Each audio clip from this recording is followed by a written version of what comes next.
Shalom, berjumpa kembali dalam program Bible Study Online CK7.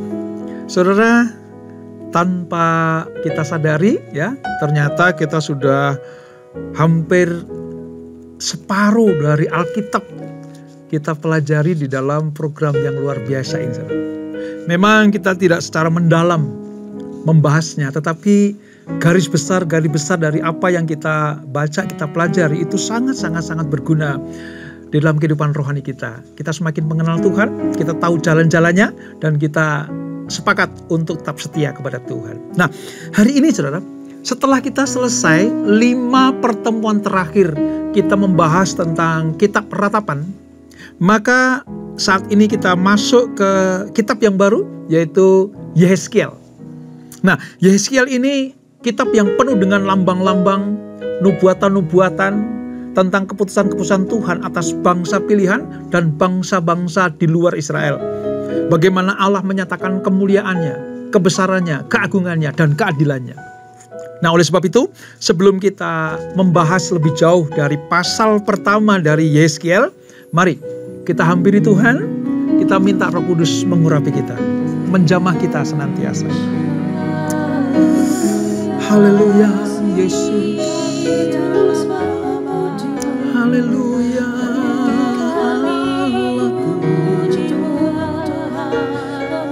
bersyukur buat kasih setiamu, bersyukur buat kebaikanmu, bersyukur buat keadilan.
mulutku kan selalu pujimu dan angkat tangan sembahmu, tinggikan namamu, Yesus, kemuliaan bagimu.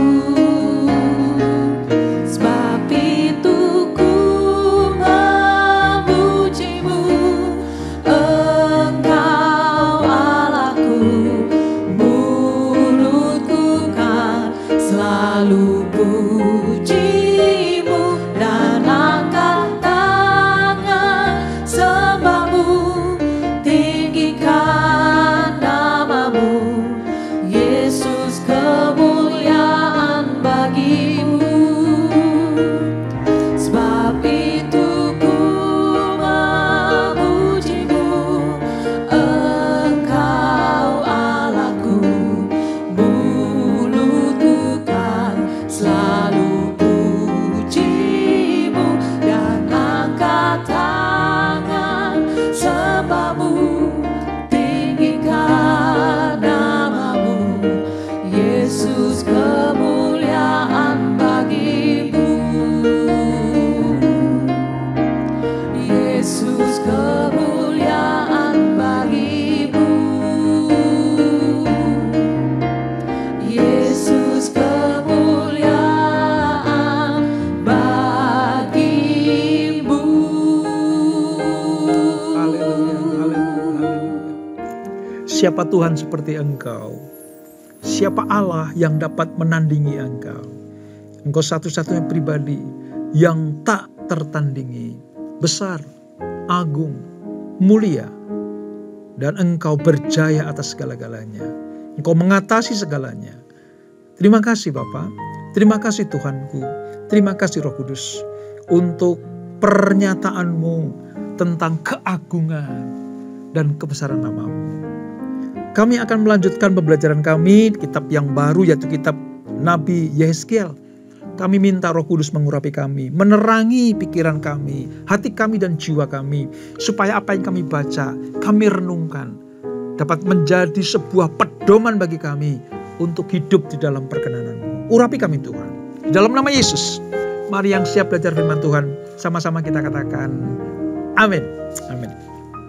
Nah saudara, kita akan membaca pasal yang pertama dari kitab Yehezkiel. Ini kitab yang luar biasa. Perlu pemahaman secara mendalam, karena di dalamnya ada pernyataan-pernyataan Tuhan yang adikodrati. Adikodrati itu artinya begini, sebuah kenyataan yang bisa diterima oleh manusia karena Allah menyatakan ya dirinya, ya keputusannya, ya kepribadiannya, ya kehendaknya, rencananya kepada manusia lewat hal-hal yang perlu penyingkapan.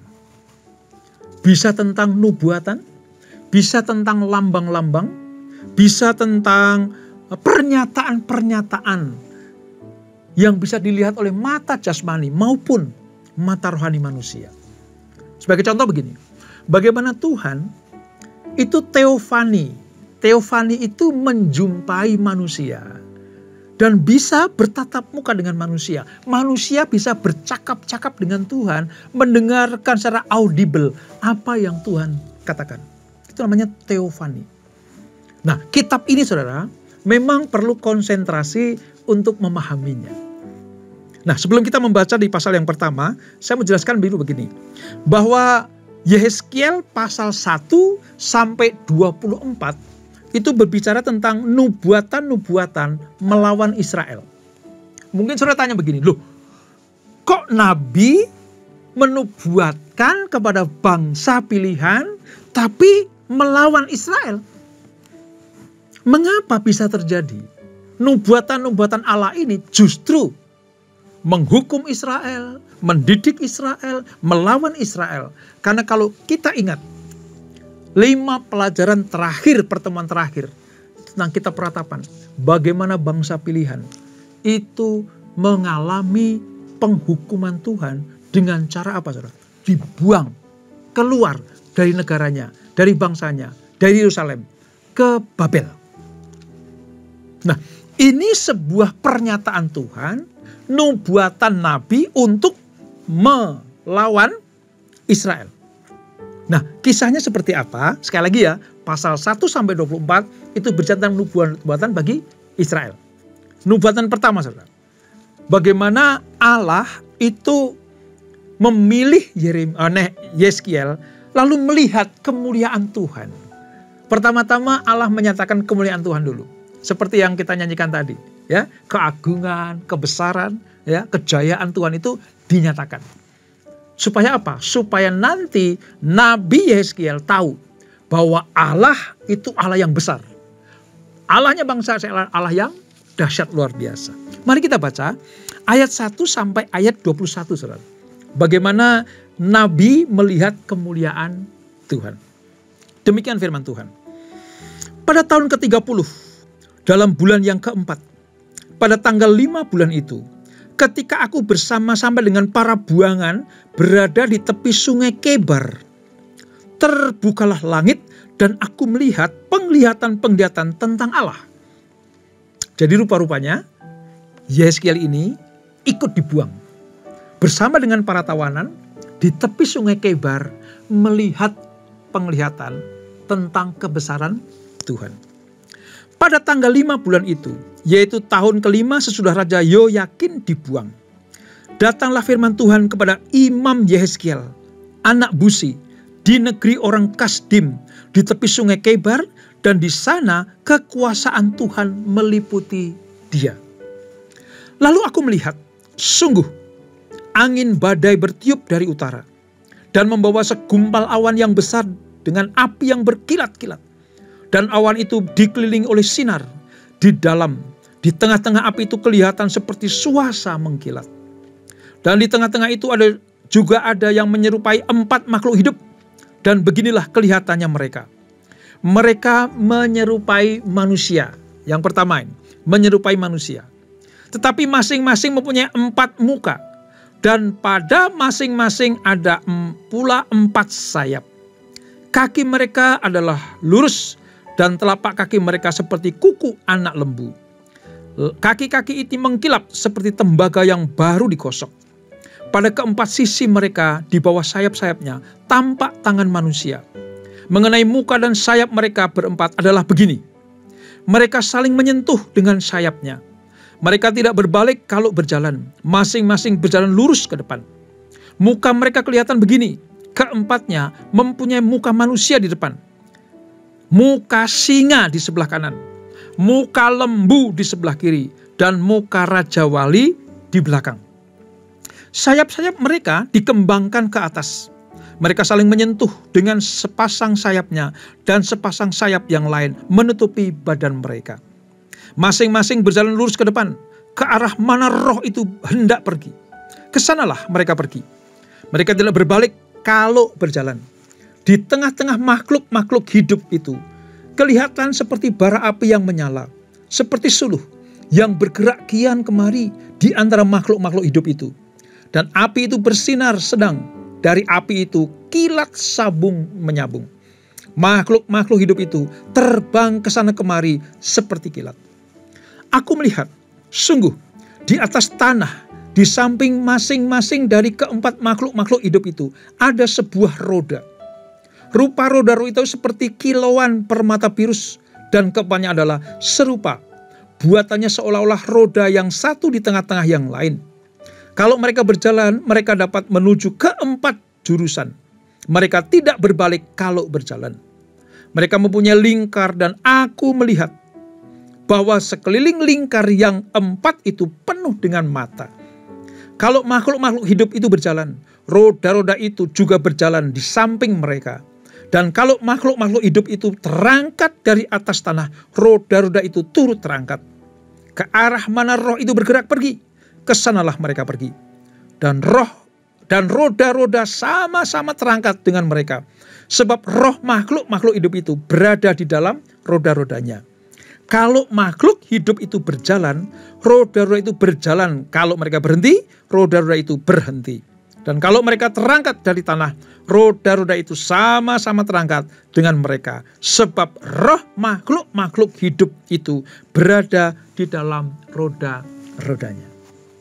Nah, saudara, dari ayat 1 sampai ayat 21 kita melihat bagaimana penglihatan pertama tentang kemuliaan Tuhan yang diterima oleh Yehezkiel bersama dengan para buangan di tepi sungai Kebar ini. Sungguh, kalau kita baca, saudara, memang perlu pemahaman khusus. Itulah sebabnya mari kita konsentrasi jenak. Nah, kitab Yehezkiel ini ditulis oleh sang nabi sendiri, yaitu Yehezkiel. Tema besar kitab ini adalah penghukuman dan kemuliaan Tuhan. Di dalamnya kita temukan bagaimana Allah menghukum bukan hanya bangsa Israel, tapi juga bangsa-bangsa lain. Tetapi kemuliaan Allah juga dimunculkan. Diperkirakan kitab ini ditulis, saudara, sekitar tahun 590 sampai 570 sebelum Masehi.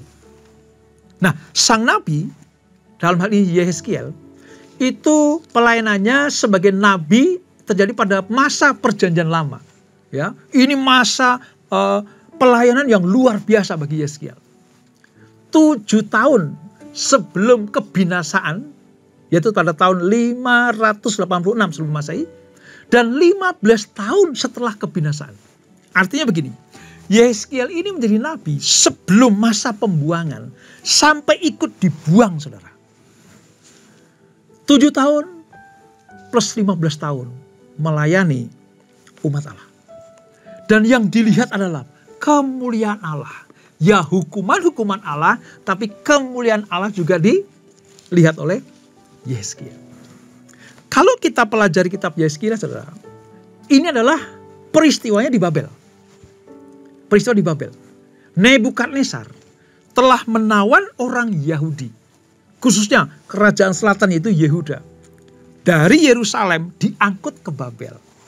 Termasuk sang nabi Yehezkiel pun dibuang ke Babel. Nah, menjadi sebuah catatan buat kita sebenarnya. Saudara perhatikan baik-baik. Tahun 605 sebelum Masehi, itu pemuda-pemudi Yahudi, mereka pilihan orang-orang yang memiliki postur yang baik, pemikiran yang baik, punya daya kecerdasan, ya, itu dibuang ke Babel, dibawa ke Babel. Pada peristiwa yang pertama ini, 605 sebelum Masehi ini, ada Daniel, ada Sadrak, Mesak, Abednego, itu dibawa ke Babel. Termasuk orang-orang yang jempolan, orang-orang Yahudi yang jempolan tadi. Babel perlu mereka untuk apa? Memajukan kota mereka atau bangsa mereka. Nah, yang kedua, saudara, tahun 597, 10.000 tawanan dibawa ke Babel. 10.000 orang dibawa dan tawan ke Babel, termasuk Yehezkiel. Jadi Yehezkiel ini gelombang kedua dari Yerusalem ke Babel. Bangsa pilihan dibuang ke Babel. Baru yang ketiga, saudara, tahun 586, pasukan Nebukadnezar dengan serta-merta membinasakan kota Yerusalem, termasuk bait suci di tengah-tengahnya. Semua diratakan tanah. Seperti nubuatan para nabi bahwa tidak ada batu yang akan ada di atas batu yang lain. Rata tanah, saudara. Lalu membawa sisa orang-orang Yahudi, ya, dibawa ke Babel. Yang ada di Yerusalem itu orang-orang yang sudah tidak berguna bagi Babel. Termasuk para mayat yang dibunuh di Yerusalem. Dengan demikian apa, saudara? Betul-betul habis. Yerusalem betul-betul habis, saudara. Tersisa cuma tanah dan orang-orang yang lemah. Nggak ada pengharapan sama sekali. Orang-orang jempolannya, orang-orang unggulannya itu dibawa ke Babel. Nah, Yehezkiel menjadi bagian dari orang-orang yang terbuang itu. Nah, ketika Yehezkiel sudah ada di Babel, tadi dikatakan, suatu hari bersama dengan orang buangan, Yehezkiel ada di tepi sungai Kebar. Disitulah Allah menyatakan dirinya. Datanglah firman Tuhan kepada Imam Yehezkiel. Itu ayat 3. Yehezkiel menerima panggilan untuk menjadi nabi setelah 4 tahun tinggal di Babel. Dia ada rumahnya mungkin dekat sungai Kebar itu. Sungai Kebar itu kira-kira ya 80 km sebelah tenggara Babel. Nah, ketika Yehezkiel itu mendapatkan penglihatan dari Tuhan tentang kemuliaannya, tujuannya apa? Tuhan memberi tugas kepadanya untuk menjelaskan mengapa terjadi penawanan. Mengapa bangsa pilihan ditawan Tuhan. Itu tugas Yehezkiel menyampaikan kepada bangsa Israel. Mengapa Yerusalem jatuh? Mengapa umat Allah harus dibuang dari tanah leluhurnya? Dan luar biasa, selain Allah menghukum bangsa Israel, tapi Tuhan juga menyatakan tentang rencana pemulihan. Pemulangan bangsa Israel kembali ke Yerusalem juga dinyatakan Tuhan kepada Yehezkiel. Jadi ini tugas Yehezkiel seperti itu. Nah, ketika Yehezkiel melihat kemuliaan Tuhan, saudara, ini Allah menampakkan langsung dirinya kepada Yehezkiel. Menyatakan bahwa apa? Kemuliaan Tuhan, kebesaran Tuhan. Karena sudah tidak ada bait suci lagi, maka Allah menampakkan diri di tempat pembuangan. Jadi dalam hal ini, saudara, perlu kita mengerti. Allah bisa menyatakan dirinya bukan hanya di tempat-tempat ibadah. Bukan hanya di bait suci saja. Kalau sekarang ini, bukan hanya di gereja saja. Bukan hanya di tempat-tempat kita berdoa saja. Bahkan di tempat-tempat yang seolah-olah itu adalah tempat pembuangan. Tempat yang tidak diinginkan oleh manusia. Tapi kalau umat Allah ada di situ, maka Allah pun bisa menyatakan kemuliaannya. Nah, ketika Allah menyatakan kemuliaan ini, tadi saya sebutkan ya, disebut sebagai apa? Teofani. Yakni manifestasi Allah yang dapat disadari oleh indera manusia. Bisa didengar, bahkan mungkin bisa dilihat, karena Tuhan bisa juga datang seperti malaikat. Teofani Allah. Ya, ingat ya, waktu Allah menjumpai Abraham pada pelajaran yang dahulu kitab Kejadian, Allah teofani. Bisa dilihat oleh Abraham. Ya. Suaranya bisa didengar seperti Yehezkiel mendengar. Jadi indera manusia mampu menangkap kehadiran Tuhan, itu disebut sebagai teofani. Allah menyatakan dirinya kepada Yehezkiel ketika apa? Di tempat buangan, disebut sebagai di negeri orang Kasdim. Jadi kalau saya dengar sekarang ya, kata Kasdim itu menunjuk kepada apa? Suatu tempat, yaitu Babel. Di mana Nebukadnezar rajanya memerintah di sana. Penglihatan Yehezkiel ini digambarkan lebih terperinci, saudara, daripada penglihatan nabi-nabi yang dahulu. Nah, ini memiliki sebuah arti. Ya. Sekalipun Yehezkiel ini manusia biasa, tetapi Yehezkiel itu bisa menceritakan. Dia berbicara tentang apa? Seperti yang menyerupai. Kelihatannya seperti ini. Jadi Yehezkiel bisa menceritakan kembali. Sekalipun dia tidak menyebutkan penglihatan secara spesifik, tetapi Yehezkiel mendapatkan grand design-nya. Ini loh yang aku lihat. Ini loh yang aku mendapatkan penampakan dari Tuhan. Kemuliaannya seperti ini. Kira-kira seperti itu. Jadi betapa kagetnya, tapi saya bisa membayangkan betapa sukacitanya juga Yehezkiel mendapatkan teofani dari Tuhan. Tetapi juga kegentaran. Rasa takut juga ada, saudara. Kok orang buangan, orang yang tertindas, kok Allah masih menampakkan diri? Mungkin yang ada di benak Yehezkiel seperti itu. Maka nanti, saudara, Allah juga akan memberikan apa? Dorongan pada Yehezkiel untuk berbesar hati. Ini luar biasa. Allah kita yang luar biasa dahsyat itu. Nah, mari kita lihat.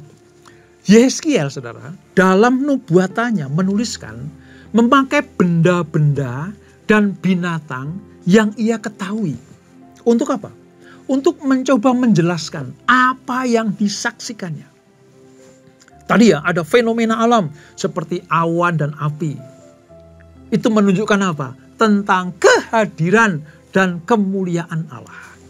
Jadi kalau melihat awan, api, ya mungkin ada apa, petir gitu ya.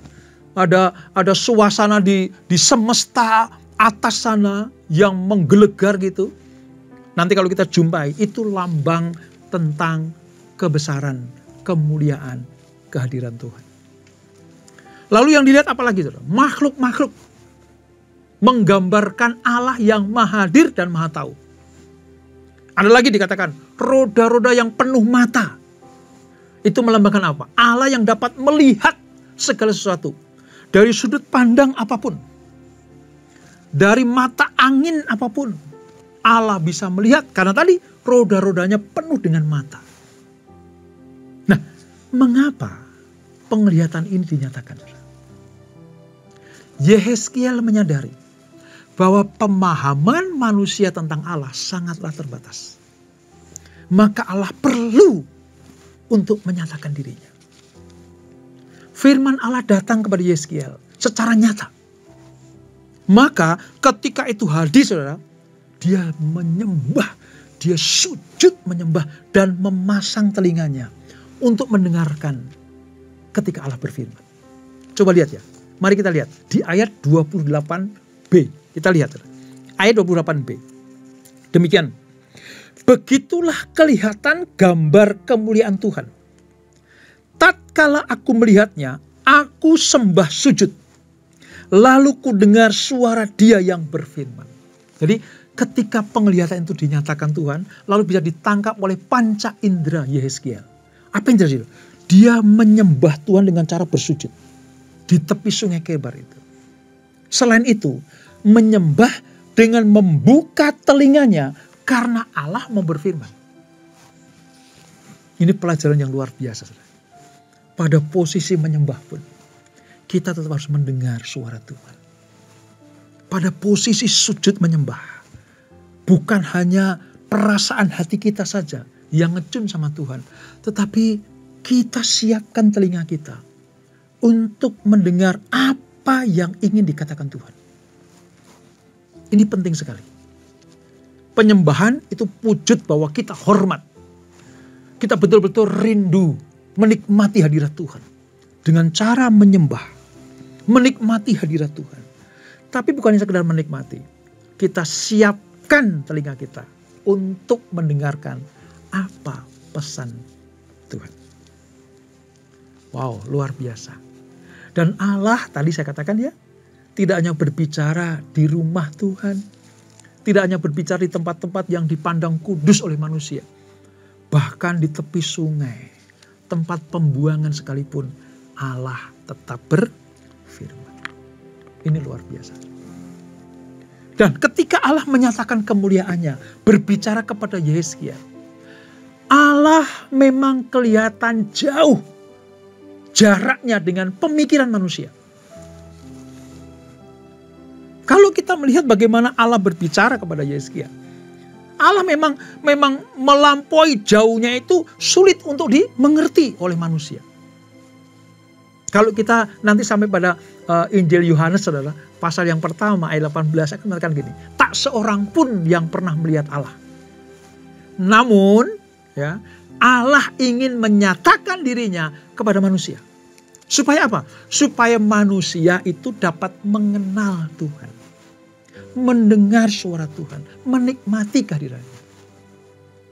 Dan ia ingin berbicara.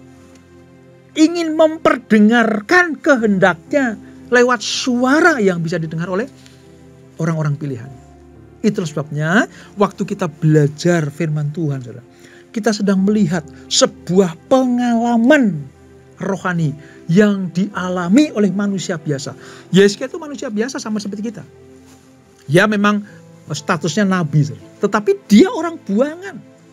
nggak direken oleh dunia. Tapi Allah menyatakan kemuliaannya, kehendaknya, rencananya, keputusannya kepada manusia. Kalau Allah bisa berbicara kepada Yeskiel, Allah yang sama juga berbicara buat saudara dan saya. Jadi mari kita belajar. Nah, sedikit saudara tentang 4 makhluk. Ya, kita mulai mempelajari lambang-lambang dan sebuah tanda-tanda. Ya. Biasanya saudara, kemuliaan Tuhan itu jelas terlihat ya, di bait Allah. Kalau kita belajar Yesaya pasal yang ke-6 ayat 1-3. Bait Allah itu menyatakan kemuliaan Tuhan. Ya, menyatakan kebesaran Tuhan. Biasanya di bait Allah. Namun Yeskiel justru melihat kemuliaan Allah saat ia sedang di Babel bersama dengan kaum buangan. Pancaran terang dari Allah itu terasa menyilaukan matanya. Sehingga dia membuat apa? Wah, sangat terang sekali. Itu tanda lambang bahwa di tempat kegelapan, di tempat pembuangan yang sangat-sangat tidak nyaman itu, toh terang Allah tetap bersinar. Mengapa? Karena selain Allah menghukum bangsa pilihan, dia ingin memulihkan. Terang Allah yang berpancar dinikmati oleh Yeskiel bersama dengan orang-orang buangan itu menandakan bahwa ada secercah cahaya, ada pemulihan, harapan pemulihan. Maka Allah menyatakan itu kepada Yeskiel untuk diceritakan kepada bangsa Israel. Bagi Yeskiel, saudara, penglihatan ini penting sekali. Kegelapan dunia dalam pembuangan itu, saudara, seperti yang tidak ada pengharapan. Nggak ada ujungnya nanti akan dipulihkan atau tidak. Tetapi kehadiran Tuhan memastikan, membuat perjanjian Allah tidak dihapuskan. Kemuliaan Allah menandakan bahwa Allah tetap akan mengasihi bangsa pilihan. Sekalipun sekarang sedang dihukum dalam pembuangan. Maka tak heran, penglihatan di sini syarat dengan pemakaian kata-kata seperti apa? Berkilat, bersinar, ya, menyala dan sebagainya. Ini menandakan kehadiran Tuhan dan kedaulatannya itu dinyatakan. Itu yang pertama.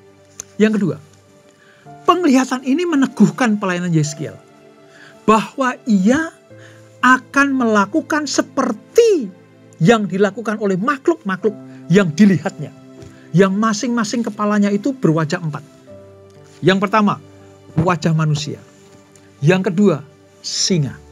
Yang ketiga, lembu atau sapi. Dan yang keempat, Raja Wali. Pada ayat yang ke-10 dinyatakan, 4 makhluk ini dinyatakan kepada Tuhan, dilihat dengan mata kepala Yeskiel. Nah, 4 makhluk ini masing-masing berwajah 4 makhluk yang hidup di dunia ini. Itu mewakili ciptaan Tuhan yang gemilang. Sebab nanti saudara, di kitab Wahyu, wajah 4 makhluk ini akan muncul kembali. Tapi penuh dengan kemuliaan. Semua ciptaan Allah, setiap ciptaan Allah dalam gerakan roh Allah patut menjunjung tinggi kemuliaan Tuhan. Mengikuti kegerakan. Jadi 4 makhluk ini, ya, ada roda-rodanya gitu.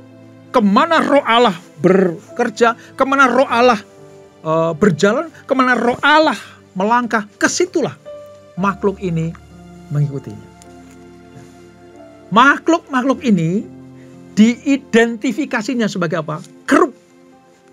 Sebagai kerub. Nanti akan kita lihat di pasal yang ke-10 dari kitab Yeskiel ini.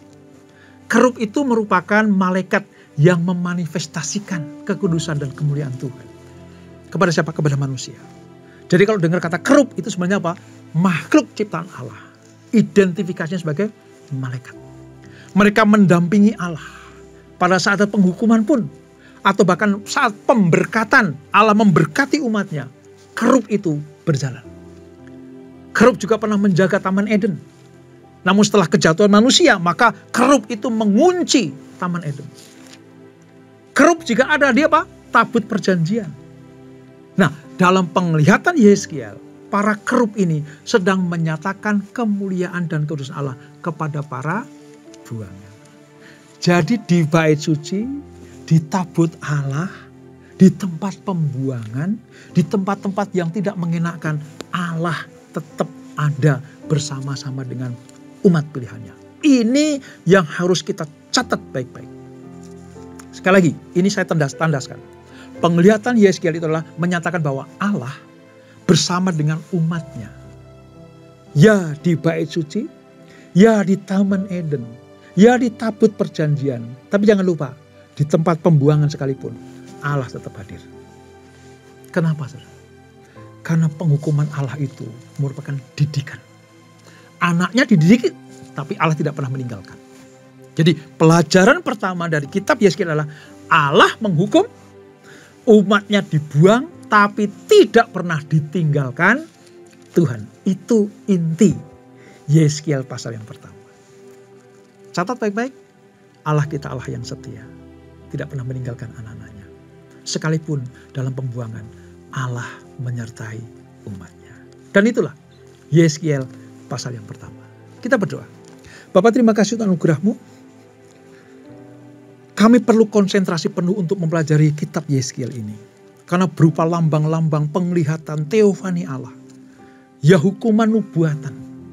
Simbol-simbol yang diterima oleh Yeskiel. Yeskiel manusia biasa sama seperti kami. Tapi Allah teofani kepadanya. Bapak, ajar kami mengerti pesan firman-Mu.